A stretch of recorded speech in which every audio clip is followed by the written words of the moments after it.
plus passeur aussi que scoreur, hein. Jamoran, Jamoran, Jamoren, Jamoran. On t'aime, Ah, Jamoren. Jamoran. ma sexualité ne vous regarde pas. Si je suis Jamoran sexuel, ça ne vous regarde pas. Mais les gars, pourquoi vous êtes debout aussitôt? Bah, y a match. Y a un match. Un match.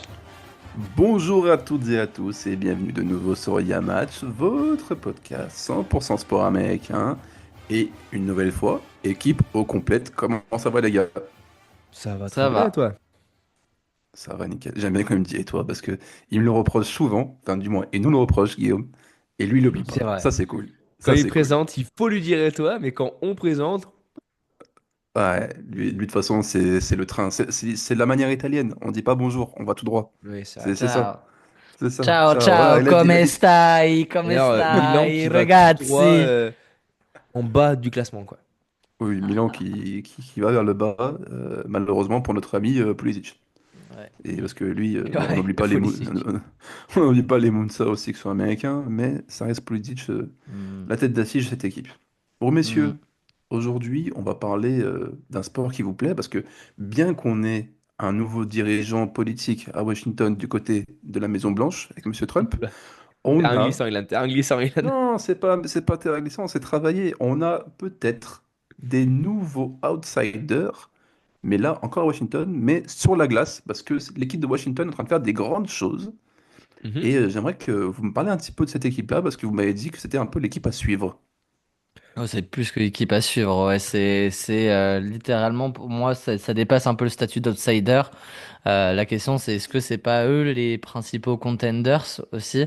On les a vus en antenne nationale à heure française écrabouiller les Oilers de Connor McDavid la semaine Mhm. dernière. Mhm. Victoire 7-3. Énorme Ça va Guillaume? victoire acquise. Ouais, bah, ça va. En vrai, j'étais devant un spectacle avec Ovechkin qui allait de son triplé. Voilà, c'était un beau match qui met en lumière l'exceptionnelle saison de Washington qui, pour moi, va tout droit vers le titre. Alors, la route est encore longue Ouais, pour gagner il cette y a Coupe des, il y Stanley, a des mais, C'est pincettes à très prendre long, quand c'est très même, très long. hein. mais on va un peu donner les éléments pour lesquels on pourrait être très confiant pour cette équipe de Washington. Bah, Explique-nous ce que tu retiens de cette équipe. Attends, vas-y, Gauthier. non, non, mais je suis d'accord avec toi. Personnellement, euh, quand on a fait pour le post sur Instagram il y a quelques semaines de qui on voyait gagner chaque ligue, pour moi c'est Washington et je l'ai dit et je le dis encore. Mais maintenant, être le favori en NHL, c'est comme être le favori en NFL. Ça veut pas dire grand-chose. Encore en NBA, il y a plus de continuité, en MLB aussi. Encore sur ces deux ligues, c'est très très variable, on va dire. Et ça reste une très belle équipe. Et comme on va l'expliquer juste derrière, ils ont toutes les armes pour. Maintenant, à voir ce que ça donne. Mais, mais, pourquoi pas? Pourquoi pas? Qu'est-ce qu'il y a de si intéressant dans cette équipe? Ovechkin, numéro 8, c'est tout ce qu'il y a d'intéressant. C'est une dinguerie, cet homme. Ovechkin, qui est le septième meilleur buteur de la ligue, qui est plus qu'à moins d'une vingtaine de buts, C'est je une quinzaine, je crois. crois, c'est 14, Ouais, quelque c'est chose comme ça. 15, ouais, c'est ça, de Gretzky. On a En fait, ils ont une très bonne colonne vertébrale. Ils ont Jacob Chychrun, qui est le troisième meilleur buteur défenseur de la ligue également. Et Et qui a fait un Logan match Tom, contre les Oilers qui était énorme. incroyable. Énorme. Et ensuite, on a Logan Thompson, le gardien, qui est quatrième au pourcentage d'arrêt de la ligue, sixième meilleur gardien, en tout cas en termes de buts pris par match. Donc, c'est du solide, en fait, la colonne vertébrale, et c'est renforcé par des bilans collectifs qui sont impressionnants, puisque on est d'une régularité au très haut niveau pour les Washington, Mm. qui s'exprime par le deuxième meilleur bilan de la ligue à Winnipeg, la première attaque, la première attaque de la ligue, la troisième défense de la ligue. Donc première attaque, troisième défense, c'est énorme. On est neuvième en supériorité. Lorsque l'équipe est en supériorité numérique, elle est neuvième en termes de buts inscrits dans ces moments-là, en tout cas de conversion de ces power play. On est cinquième en infériorité, c'est la cinquième équipe qui tue le plus de supériorité adverse. Et puis, Ok. tout en étant, et ça c'est assez impressionnant quand même pour être souligné, la 23e équipe en tir tenté par match. C'est une précision quasiment chirurgicale de la part de Washington, qui arrive à être la meilleure attaque du championnat tout en étant l'une des 7 qui tire le moins au but. Enfin, ça c'est assez impressionnant quand même.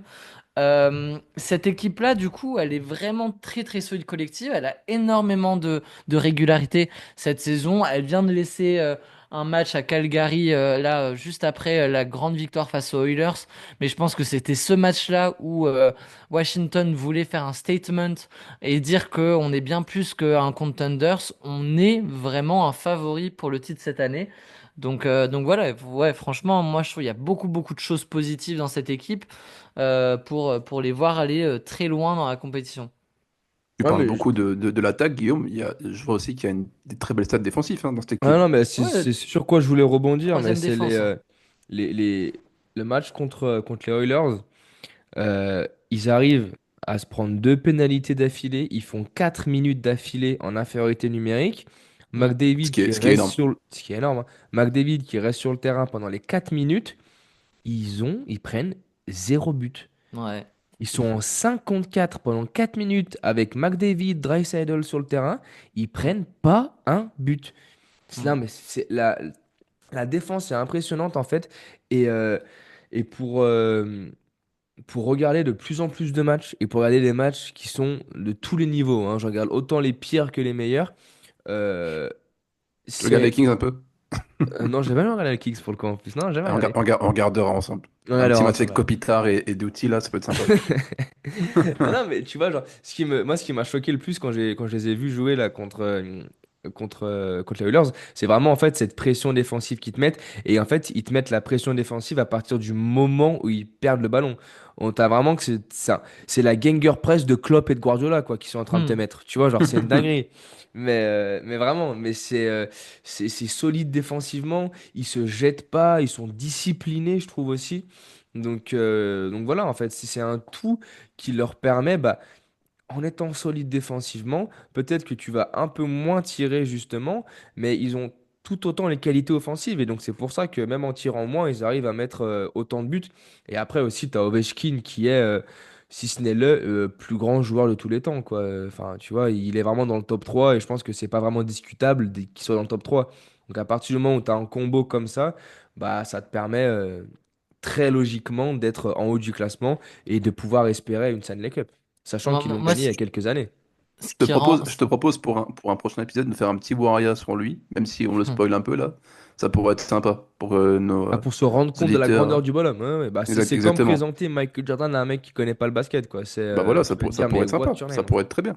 Ça C'est pourrait vrai. être très Ce bien. qui, ce qui renforce aussi, à mon sens, le sérieux qu'on pourrait avoir de Washington, en tout cas du fait de les prendre au sérieux, cette équipe, et de pas se dire, bon, voilà, Washington, ça fait un moment qu'on les avait pas vus sur le devant de la scène.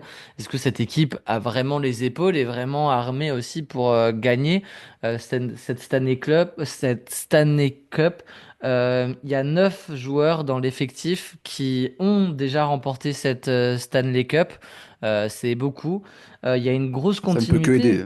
Ouais, ouais, il y en a 9 qui ont déjà trouvé le chemin. Et sur les 9, il y en a 7 qui l'ont fait tous ensemble avec Washington déjà en 2017-2018. Sur cette équipe-là de Washington, tu as 7 joueurs qui sont encore là, qui l'ont déjà gagné en Bah, tu 2017-2018. vois, ça Donc C'est fait beau. un tiers de l'équipe, donc Ça, ça c'est ça fait fait beau, une hein. grosse quasiment, colonne vertébrale quand même, hein. ouais, ça fait un gros quart de l'équipe. Alors ce gros quart, ils sont pas tout jeunes, hein. 39 ans pour Ovechkin, 38 pour TJ Oshie, 37, 35 ans, 30 ans, 35 ans pour Hmm. Ilson. Il y a que le jeune Vrana qui a 28 ans et qui fait partie aussi de cette équipe-là. Mais ces joueurs-là sont encore dans l'effectif et jouent encore beaucoup de matchs avec Washington. Et ces joueurs-là sont c'est grâce aussi à ces joueurs-là que Washington est le deuxième bilan de la ligue. Donc ces joueurs-là, il y a quand même une grosse équipe comment on appellerait, de vétérans entre guillemets, comme on peut les appeler en NBA, mais de vétérans qui ont encore de la Mhm. crosse, du palais. Non, mais en tout cas qui ont encore de la bouteille T'ajoutes à ça excusez-moi la prononciation, Rien Dijk, Parfait. Parfait. qu'il a J'aurais dit gagné pas en mieux. 2014-2015. Donc là, ça remonte il y a plus de 10 ans, mais il l'avait gagné lors de son année rookie. Et le gardien que j'ai mentionné tout à l'heure, Logan Thompson, qui lui l'a gagné avec Las Vegas en 2022-2023, donc bien plus récemment, le gardien qui l'a gagné avec eux. Donc en fait, on a quand même 9 joueurs qui l'ont déjà remporté, qui font partie, qui se connaissent par cœur, hein, pour les 7 qui l'ont gagné ensemble et qui jouent ensemble depuis 8 ans avec Washington. Il y a de quoi être optimiste aussi là-dessus. C'est que voilà, c'est une équipe qui certes ressort un peu de nulle part par rapport aux dernières saisons, mais qui a quand même beaucoup de régularité et qui se connaît par cœur et qui l'a déjà gagné ensemble. Donc avec les renforts qu'on a dit, Jacob, Chichron et tout ça, à voir si ces jeunes-là peuvent aussi bénéficier de l'aura et de l'expérience de tous ces vétérans de Washington. Jacob Chichron, ça c'est du blaze, hein, je vais pas dire, mais ça c'est ça me fait plaisir. Jacob Chichron. Le maillot dans le dos, Jacob Chichron, Ah, mais franchement, ça me plaît pas mal. pour le coup, je pense que la NHL a les meilleurs blazes. Genre, ils ont que Ouais. des blazes stylés en NHL. Tu vois, déjà, à partir du moment où t'as Ivan, tu Ah, gagnes. Mais en plus, avec le, Shishrun et tout, tu te dis quand même, là, c'est la classe. on n'en parle pas assez, mais le collège aussi, au football américain, ils ont des Oui, bons c'est noms, vrai. quand même. Ils ont des très très bons noms. Et surtout les prénoms qui vont avec. Oui, Ça qui est dingue. Ça qui est pas mal, pas mal. Juste, petite pause. On focus sur Butler ou sur les Pistons? Pistons. Ah oui, Pistons, ouais. Ok. Bon, messieurs, on enlève nos patins à glace. On va se réchauffer un petit peu. On va pas rester dans Washington. On va pas aller voir les Wizards. On n'a pas envie de les voir. On va aller Non. on n'a pas envie de Et les voir. je pense qu'à Washington, il y a plus personne qui va voir des matchs de basket, ils sont tous à la patinoire, hein. C'est peut-être Oui, le même stade, non? oui. Oui, J'ai oui, pas. c'est le même endroit, c'est le même endroit. C'est le même Capitol One endroit, ouais. Arena. C'est Quand ça. ils voient, Merci. les habitants de Washington, ils voient sur le calendrier, ah, match de basket, Nantos, on sort demain, il y a du hockey. Non mais c'est sûr, Tu c'est sais, certain. ils arrivent, ils font, oh non, ils ont enlevé la patinoire. Bon, Ouais. bah, demain. La différence, elle est Messieurs, abyssale. Mm. on part du district de Columbia et on part dans le Michigan parce que Détroit, les Pistons, étaient peut-être l'équipe la plus rincée de l'histoire il y a quelques années. Mais maintenant, L'année ils dernière, sont. hein. L'année Oui, dernière, oui, oui, 28 oui, défaites oui, consécutives, on peut y aller, oui, hein. oui, mais c'était pour dire que ça date pas que de l'an dernier, quoi. Ça a Oui, été une oui, oui. progression. Ils ont été dans le dur du Ah, début ils à ont la été fin, quoi. mauvais pendant des années, là, ça, c'est sûr. Oui, oui. Voilà, voilà, voilà. Et donc là, et ben maintenant, il y a un réel intérêt à voir ces Pistons. Gros big up aux fans des Pistons qui ont peut-être enduré pas mal de merde et qui maintenant découvrent un peu à quoi ça sert le basketball. Est-ce que ça peut permettre? Donc, Ah, mais est-ce que c'est vous pouvez comme me ça parler que un ça se petit joue le peu? basket, en fait. Exactement. Tu D'accord.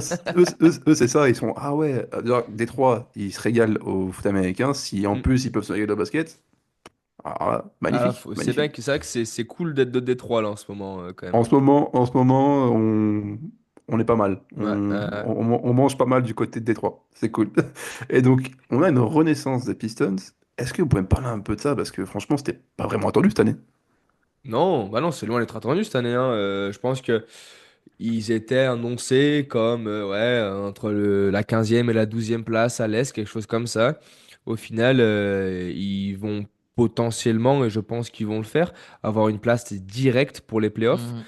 Ça, c'est Euh, Ce fou. qui est dingue, c'est Ah, dingue. c'est J'ai vu fou, une stat complètement dingue. passer. Là, ils sont. Attends, laissez-moi retrouver. Ils sont en 33 victoires. 26 Si je dis défaites, pas ouais. de bêtises, sur les 3 dernières saisons, ils en ont 36 victoires. Mhm. ah, c'est dingue. Et c'est un délire comme ça. Enfin, c'est n'importe quoi. Ah, Mais le du coup, mouillage oui, de c'est nuque est important là, hein, franchement. le retournement de situation est fou. Mais c'est vrai que au final, ils ont fait des moves qui n'étaient pas flambant neufs on va prendre un Paul George. Mais ils ont fait des moves qui étaient intelligents, complémentaires avec ce qu'ils avaient. Ils ont retrouvé des personnes qui étaient blessées aussi. Et ça te fait un petit mélange en fait qui a bien pris. Et les voilà aujourd'hui à la 6e position. Alors il y a toujours un petit peu du fait qu'ils profitent que les Sixers soient pas très bons, que Chicago c'est toujours pareil, c'est n'importe quoi, Miami c'est un petit peu en dessous. Mais mine de rien, je pense que personne, mais alors absolument personne, les attendait à choper une 6e place à l'Est directement, quoi. C'est solide en plus, solide sixième, hein. Il y a de la Ah marge sur oui! Orlando qui est Et septième. ils sont sur les talons de Milwaukee. Ils ont un match de Ouais. retard sur Milwaukee. Donc, Et puis là, ils sortent d'une magnifique victoire face à Boston. Boston avait fait mettre au repos ses cadres au match d'avant pour prendre Pistons au sérieux. Ils se sont fait matraquer, franchement. Victoire 117-97, je crois, un truc comme ouais, ça. 20 points. Ouais. Donc assez impressionnant. Ils sont sur 8 victoires de suite. Donc c'est maintenant qu'on voulait s'en emparer aussi avec Gauthier. Ouais. Parce que c'est une série de victoires c'est un record en fait, c'est pas arrivé aux Pistons depuis 2008. Donc quand tu disais que ça fait longtemps qu'ils sont dans les bas-fonds de la NBA, c'est vraiment le cas parce que des séries de 8 victoires consécutives, c'est un peu monnaie courante en C'est rarissime, NBA, hein. ouais. Ouais. Tu peux Ah Mais non chez non, tu peux eux, le faire. Oui, chez eux c'est rarissime, chez eux, mais c'est dans le rarissime. Ouais. voilà, faire 8 matchs de suite victoire, t'en as trois quatre qui le font par année, il y en a qui arrivent Oui. à le faire 2 fois de suite. À Détroit, c'est pas arrivé depuis 2008. Ça va presque faire 20 ans que c'est pas arrivé cette histoire. Et on parle que de 8 victoires, hein, pas de 12, pas de 15. Oui, Ils sur ont une fait saison à 82 28. matchs, Voilà. c'est un peu du Ils ont fait Oui. classique, quoi, 28 non? défaites consécutives l'année dernière, quand même, comme on se le dit. Et ils ont battu le record all-time de l'histoire de la NBA. Cette année, c'est pas la même salade qu'on nous sert du côté des Pistons. L'équipe, moi, je trouve qu'il y a un très bel équilibre. En fait, elle est intelligemment construite, cette équipe, et il y a de quoi être optimiste aussi pour la suite. Je pense que, contrairement un peu à ce qu'on pouvait voir de Sacramento lorsqu'ils ont sorti la tête de l'eau il y a 2 ans et qui font une saison dans un tout petit peu mieux que ce que fait les Pistons, mais je me comprends quand je fais la comparaison, où en fait tu as un effectif qui est assez préservé des blessures et en fait tu arrives à sortir la tête de l'eau avec deux trois individualités qui t'amènent à être top 3 de la ligue, mais derrière quand tu regardes tu dis bon c'est parce que les autres ont eu beaucoup de blessés, c'est parce que là c'est impressionnant et que tout le monde surperformait aussi du Oui, côté de clairement. Sacramento et à voir ce que ça donne en année 2. En année 2, Sacramento a loupé les playoffs. Là, cette année, je suis un peu plus optimiste pour l'avenir à long terme dans les hauts de la NBA. Je dis pas que là, ils vont refaire sixième l'année prochaine, parce qu'à mon sens, c'est quand même énorme et que Orlando, qui a quand même des individualités encore un peu plus fortes que Washington à voir. Mais enfin, quand on regarde le roster, on a un franchise player évident du côté des Pistons, Kate Cunningham. Cunningham, basta. Un niveau de franchise player en plus qui plus est cette année, à la passe, au point. On a ce scoreur qui fait des passes qui est un peu dans le range de Ja Morant, Darius Garland, ces meneurs-là de jeu assez altruistes. Trae Young même aussi dans une Oui, certaine j'aurais plus dit mesure. Trae Young que Ja Morant, je pense, Ouais, au niveau on peut, du jeu. oui, oui, dans le niveau du jeu, c'est ça, ouais. Tyrese Oui, mais c'est Haliburton, on Jamorant, peut c'est pour aller sur ça. cela. Non, non, C'est non, pour mais ça. Ja Morant devient plus passeur aussi que scoreur, hein. Jamorant, Jamorant, Jamorant. Jamorant. On t'aime, Ma, Jamorant. Jamorant. ma sexualité ne vous regarde pas si je suis Ja Morant sexuel, ça ne vous regarde pas. À côté de lui, on a une armée de jeunes avec de fort potentiel. Jaden Ivey qui malheureusement s'est blessé pendant de longs mois, mais qui est à mon sens le meilleur bras droit que peut avoir Kate Cunningham. On a Jalen Duren qui est en train de faire des stats au rebond assez monumentales. 22 rebonds, il en a tapé 20. Je crois que c'était hier avant de se blesser dans le quatrième quart-temps. Non, non, non, non, je confonds les stats. Non, non, c'est Ozar Thompson qui s'est blessé après avoir fait 6 interceptions hier. Mais je sais que Jalen Duren a J'allais le fait dire. 20 rebonds dans la semaine. Ozar Thompson, du coup, le frère d'Amen Thompson, qui lui aussi va être un des joueurs jeunes sur lequel va pouvoir compter Ah, les les Pistons. deux frères, c'est des terreurs. Ouais, c'est des terreurs. Et puis Ron Holland, le rookie de cette année, cinquième choix de draft, qui lui aussi réalise une très bonne saison rookie. Donc on a ces rookies-là, enfin on a ces jeunes-là en tout cas, qui sont quand même quatre et qui peuvent vraiment amener les Pistons à se projeter sereinement sur l'avenir. Et puis cette équipe, elle est renforcée avec des vétérans, mais pas des vétérans en mode DeAndre Jordan, 38 ans, ou PJ Tucker, 38 ans, qui joue plus. On a des vrais vétérans avec un apport dans le jeu. Beasley, Tobias Harris, Tim Hardaway Jr., Dennis Schroeder qui vient d'arriver, mais qui, lui, dès que tu le mets dans du basket FIBA, est un des meilleurs joueurs de basket Mhm. d'Europe. C'est quand même des joueurs qui peuvent aussi aider des trois Pistons à arriver en playoff en étant des bons gros outsiders qui vont bien emmerder ceux qui vont jouer. Donc, moi, je trouve qu'il y a un bel équilibre. Je sais pas ce que t'en penses, Gauthier. Non, Moi, non, j'ai juste mais une question à t'as. vous poser avant. Juste poser une question à vous poser avant. Est-ce que vous ne trouvez pas que le fait qu'ils ont été vraiment très mauvais pendant des années, ça a amené un bon tanking et des bons jeunes, comme tu as dit, Ah bah Guillaume? si, c'est sûr, hein. Bah, c'est le principe d'une ligue avec des drafts. D'une reconstruction. Ouais. C'est le Mais c'est principe d'une pas eux qui ont reconstruction. bénéficié des meilleurs jeunes, hein. Mais Oui, après, ils ont tu payé Wemby, regardes, par ils exemple, ont mais... qu'une fois le premier choix. C'est Oui, Cunningham. c'est Et ensuite, Cunningham. c'est Ivy, ils le prennent à la quatrième. Hmm, Duren, je crois, c'est pareil, c'est un c'est top 5. 7, c'est des trucs Tu comme vois, ça, donc ouais. après, il faut aussi bien drafter, et c'est ce qu'ils ont Hmm. fait. Il faut prendre son temps et non pas dire putain, on a Cunningham, ok, on va trade lui pour choper une grosse star, pam, pam, pam. Non, attends, on va bouffer du caca pendant quelques années, mais par contre, après, on va faire un vrai truc. Et là, c'est ce qu'ils Hmm. sont en train de faire. Je suis totalement d'accord avec toi et je pense que je rajouterais une dernière chose, c'est l'addition du nouveau coach, JB Bickerstaff, qui lui aussi était un coach qui était expérimenté, qui était aux Cavs pendant les 4 dernières années, Hmm. qui 3 des 4 dernières années aux Cavs, il a un bilan qui est positif. Mhm. Ça fait 3 ans qu'il est dans le positif aussi. Il gagne des rounds de playoffs avec les Cavs la saison passée.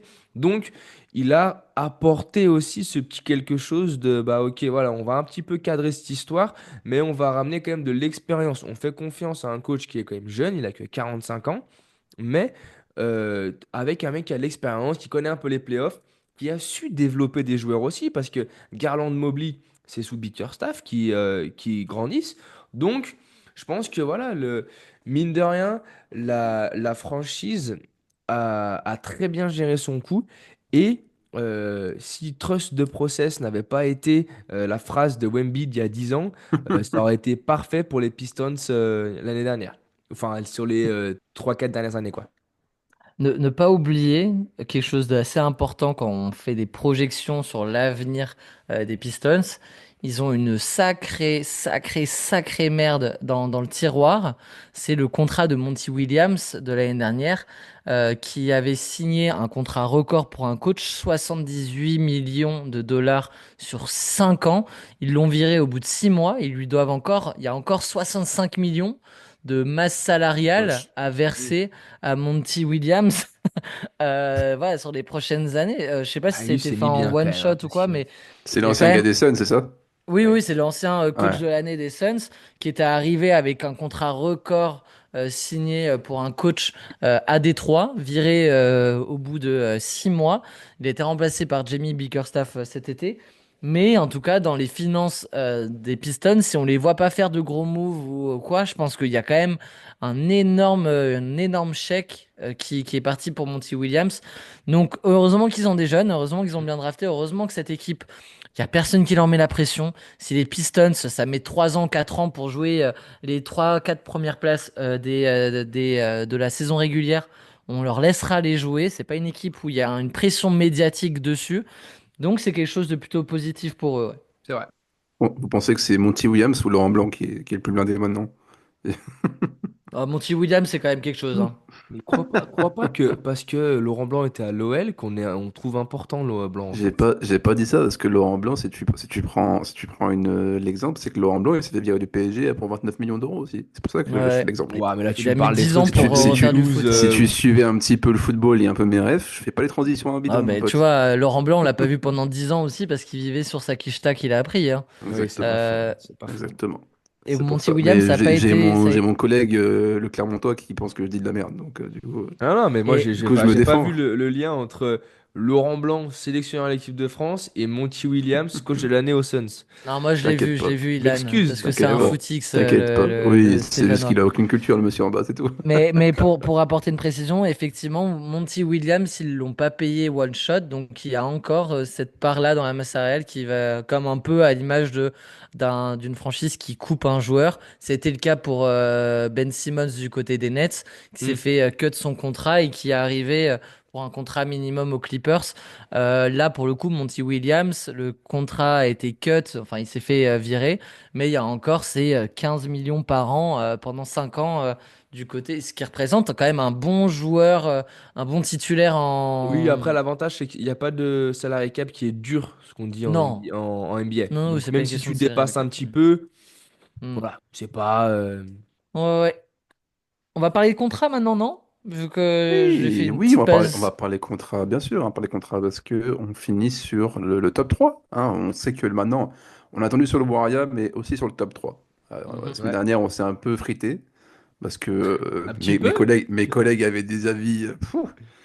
Et j'ai pas envie de retourner Non, sur ce mais t'as terrain. failli me sortir les Kansas City Royals pour la plus grande équipe de tous les temps. J'ai vu que porter, toi, la semaine dernière. Salopard, salopard. Donc, le top 3 est de retour, et cette fois-ci, Guillaume et Gauthier, vous nous parlez des meilleurs contrats NBA actuels et de l'histoire. Hein. C'est Actuel, un star. actuel. Actuel, actuel. Actuel? Ok, ok, ok, actuel, pardon. En Ligue Bah, ça peut, NBA. la Ligue Hmm. NBA, oui, la National Basketball Association. Voilà. Exactly. Donc, messieurs, dites-moi, exposez-moi vos idées, et on essaie de faire un top 3. Vous avez 5 minutes. Allez. Allez, lance le chrono. Moi, je commence par le mien. J'ai un 3 qui est en égalité avec Cade Cunningham et Wemby. D'accord? J'ai un Ok. 2 avec euh, Yabusele, Gershon de son prénom. Et j'ai un top 3 avec Double P, Peyton Pritchard. En un. Peyton Pritchard, ok. Voilà. Oh, À toi l'honneur. j'ai pas du tout les mêmes. Déjà, moi, t'as triché avec tes Wemby Cunningham, parce qu'on est sur des contrats rookies, donc forcément que c'est des bons contrats parce qu'ils sont pas Bah, chers. c'est pour ça que je les ai mis en troisième et égalité. Tu vois, je pouvais pas en prendre qu'un, mais bon, voilà. Moi, j'ai Ivica Zubac en 3 avec un contrat de 70 millions Il est sur pas 4 content. ans. Donc ça fait 20 millions ou 21 millions l'année pendant 4 ans pour Mhm. un joueur qui, franchement, c'est pas cher payé, hein, ce 20 Ah, mais millions c'est le pour top un 3 là, on Zubac. n'explique pas, on balance et après t'expliques. Tu triches, c'est ton jeu, tu triches. Oh, En deuxième, j'ai On veut Lugensdort. des chiffres et on on veut voit, des c'est tout. chiffres. En deuxième, j'ai Lugensdort. Et Ok, en premier, j'ai Gershon Prince King Yabusele. ok. Tu aurais pu le faire en italien aussi. Hein. Ouais. Donc on y est. Bah, j'ai voulu faire la Donc, blague, mais je connais pas Prince en italien, donc je me suis vite ravisé. Mais donc, du coup, moi, pour Peyton Pritchard, je vais vous raconter un peu l'histoire. Euh, t'as raison sur le fait que ce soit des contrats rookies, mais mine de rien, ils sont à 12 millions et 13 millions l'année, Cunningham et Wemby. Pour la production qu'ils ont, et notamment, enfin, les deux en fait, hein, mais enfin, c'est une dinguerie quoi en fait. Donc pour moi, je me suis dit, même si des contrats rookies, je sais que dans un an et demi, ça sera 40 au lieu de 14, et ben, pour ce qui est argent production, ça reste quand même l'un des les deux meilleurs contrats de la ligue en soi, tu vois. Même vu que c'est des rookies, je les ai mis en troisième position. Yabusele, je le mets en deuxième position parce que oui, il a un contrat à 2 millions de dollars par an. Dérisoire, vu sa 2 millions de production, francs. c'est limite, je crois que c'est moins qu'un contrat vétéran, une connerie comme ça. Enfin, c'est Hmm. n'importe quoi. Maintenant, Peyton Pritchard, on sait très bien qu'il est instrumental dans le succès des Celtics. En tant que sixième homme, il fait un boulot de fou furieux. Et l'animal, il est à 6 millions de dollars par an. Pour Il a moi, combien? Un contrat de combien? 6 millions de dollars par an. Oui, mais sur combien d'ans? Sur combien d'années? Ah, j'ai pas trouvé la. Attends, je vais le trouver rapidement, mais voilà. Du moins, il est à 6 Fais millions ton de dollars boulot, par an. merde. Ouais, fais ton boulot. Explique ton pourquoi du comment du temps que je le trouve. Mais pour moi, c'était vraiment le meilleur contrat de la ligue au vu de la production et au vu Ouais, de l'argent à la saison. ouais, je suis un peu passé à côté, j'avoue, sur lui, je l'ai pas vu passer. Donc peut-être que si tu me le confirmes, et même sur un an, hein, 6 millions pour le meilleur sixième homme de la ligue, c'est sûr que c'est pas grand-chose. Mais redis-moi, tu l'as ou pas sur Basketball Référence? Ouais, je l'ai Euh, même sur le truc des Celtics, il a en 2023 4 millions sur 30 ans. Euh, ouah. 30 millions sur Il sort, 4 ans. il sort des dingueries explosées comme Il s'est ça. bien fait niquer quand même. Hein. Il s'est bien fait ken. Hein. On va pas se Non, mentir, non. pour un joueur Oui, NBA, il 30 court millions effectivement. bien. sur 4 ans. Effectivement, 30 millions sur 4 ans pour Peyton Pritchard. Ouais, Et je avec les reconnais que bonus, c'est un ça va sacré jusqu'à contrat. 30, mais par saison, il est à Oui, 6. oui, c'est énorme. Ok. Ivica Zubac, bon, je viens de le justifier et honnêtement, il y avait du monde après. Hein. Moi, franchement, j'avais une bonne liste de 10 joueurs, mais je suis vraiment passé à côté de Peyton Pritchard. Donc, je reconnais que son contrat, 30 millions sur 4 ans, c'est vraiment énorme vu sa production. Moi, je vais pas aller, je vais aller directement sur Lugensdort. qui est un titulaire en puissance, qui est peut-être Mhm. le meilleur ailier défensif de la ligue Mhm. et qui ne coûte que à Oklahoma 34 millions sur 3 ans. Plus il y a une team option à la clé derrière, à 17 millions ou quelque chose comme ça. 34 millions sur 3 ans, et Oui. on est à moins de 11 minutes. On est à moins de 11 minutes. On est à moins de 11 millions. On est à moins de Sans 11 millions, perturber mes 12 poulains millions la aujourd'hui. saison, quoi. Non, non, C'est c'est c'est- vrai, c'est c'est vrai. rien pour Lugensdort. Et puis ensuite, il y a Bouzélé, même si ça a un contrat qui va être revu. Donc on triche, mais on est très franchouillard aussi, parce qu'on sait qu'il sera re-signé à bien plus que 2 millions. Mais Oui. actuellement, à l'instant T, c'est l'un des plus petits contrats de la Ligue pour l'une des meilleures productions par rapport voilà, au volume contrat rapport qualité-prix. Il y a Bouzélé, je pense, va re-signer. À mon sens, sur un contrat aux alentours de 11 millions, moi je dirais, je pense qu'il va partir sur un truc de 10 millions sur 3 ans. Je vois bien faire ça, en fait, un Ouais, je 30 vois millions bien sur 3 un ans. 4 ans 75, quelque chose comme ça. Wouah, t'es malade! Waouh, c'est 4 ans balèze, hein? 75. 15 millions par an sur 4 ans. Il a 28 ans jusqu'à 32, fin de Ouais, son donc prime, nickel. il sait pas faire des calculs, l'ami. Il a mis 75 sur It's 4 ans, time, ça fait pas. messieurs. Ah bah Ça fait 60, 60, pardon, 60, 60, autant pour moi, autant pour 60 moi. millions. 60 millions It's sur time, 4 it's ans, ok. time. Messieurs, on veut un top 3 maintenant. C'est ça qu'on veut.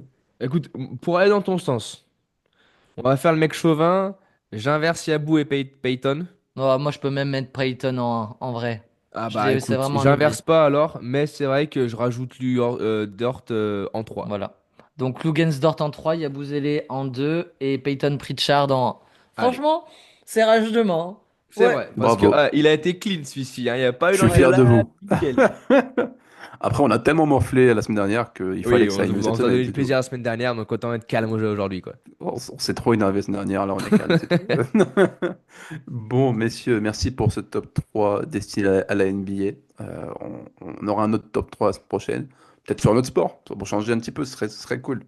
Ce serait cool, on trouvera un petit thème où on pourra se mettre d'accord pour préparer ce Mais oui, prochain épisode. mais oui, Messieurs, merci beaucoup encore pour votre présence sur ce podcast, c'était super cool. avec plaisir. N'hésitez pas à nous Merci. suivre sur nos réseaux, TikTok, Instagram et sur toutes les plateformes de streaming pour écouter le podcast parce que de base, initialement, c'est un podcast. Bien que vous ayez des capsules sur nos réseaux sociaux, c'était Gauthier, Guillaume et Ilan et on vous dit à la prochaine. Salut! Ciao! Ciao.